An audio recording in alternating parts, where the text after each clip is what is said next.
Bien, buenos días. Les voy a explicar sobre lo que es la pregunta relacionada al miembro superior. ¿Cuál es el origen de las ramas terminales del plexo braquial? Las ramas terminales del plexo braquial vienen a ser el nervio musculocutáneo, la rama lateral del mediano, el axilar, la radial, la rama medial del mediano, el cubital, el braquial cutáneo medial y el accesorio cutáneo braquial. Tenemos un dibujo referencial de lo que viene a ser el plexo braquial. Tenemos básicamente el plexo braquial está conformado por tres troncos. ¿Sí? Entonces tenemos tronco superior, tronco medio, tronco inferior. El tronco superior está formado por la anastomosis de C5 y C6, cervical 5, cervical 6. El tronco medial básicamente sale del cervical 7 y el tronco inferior es la anastomosis del cervical 8 y la torácica 1. A su vez, estos troncos superior, medio e inferior emiten lo que son cordones. Tenemos tres cordones: cordón ventrolateral, tenemos el cordón posterior y el cordón ventromedial. El cordón ventrolateral básicamente está formado por las ramas de lo que son anteriores de los dos primeros troncos, porque estos troncos emiten sus ramas anteriores y sus ramas posteriores. El cordón ventrolateral es la unión de la rama anterior del tronco superior más la rama anterior del tronco medial. El cordón posterior es la unión de las ramas posteriores de los tres troncos, quiere decir la unión de rama posterior de tronco superior, rama posterior tronco medial y rama posterior de tronco inferior. Luego de esto tenemos el tronco ventromedial. Este tronco ventromedial básicamente es la rama anterior del tronco inferior. Bien, ahora sus ramas terminales. Tenemos del tronco ventrolateral salen dos ramas: nervio musculocutáneo y rama lateral del mediano.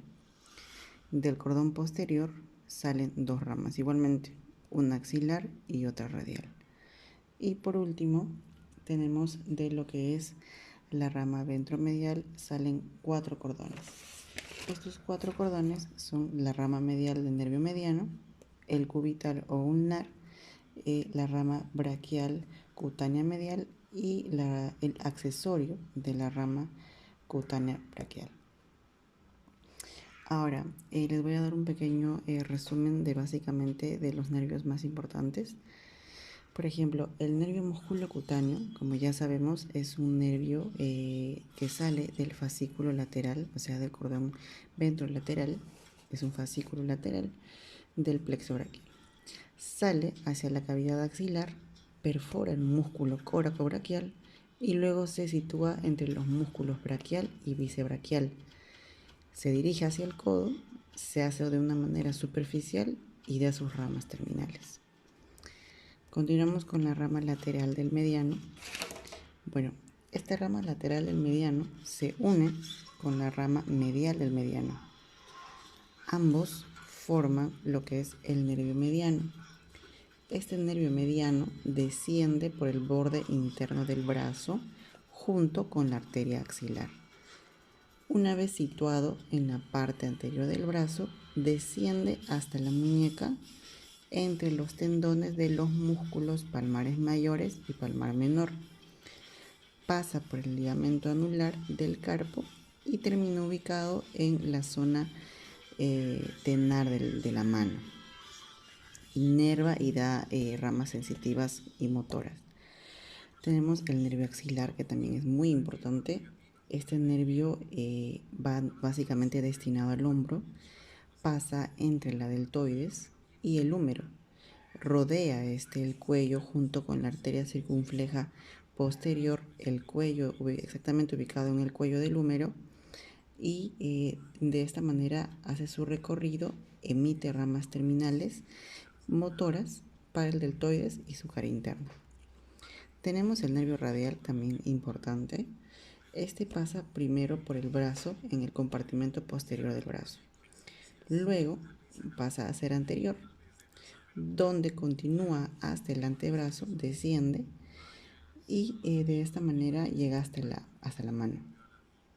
Este nervio radial emite ramas laterales en el brazo para el tríceps braquial, luego se hace de una manera posterior y se dirige hacia el canal de torsión.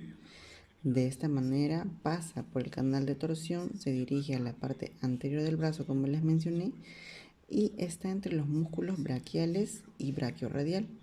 Y de esa manera se dirige a la parte distal del húmero, que es al epicóndilo lateral, y continúa hasta el antebrazo. Y el más importante aquí es el cubital. El cubital básicamente desciende por el lado posteromedial del húmero, por atrás, y medial, pasa por el surco holocraniano que está en la parte distal del húmero, con la articulación del cúbito y del radio, discurre o desciende medialmente del cúbito y junto con la arteria cubital, nervio cubital y arteria cubital, llegan al antebrazo y derraman musculares para los palmares y dorsales.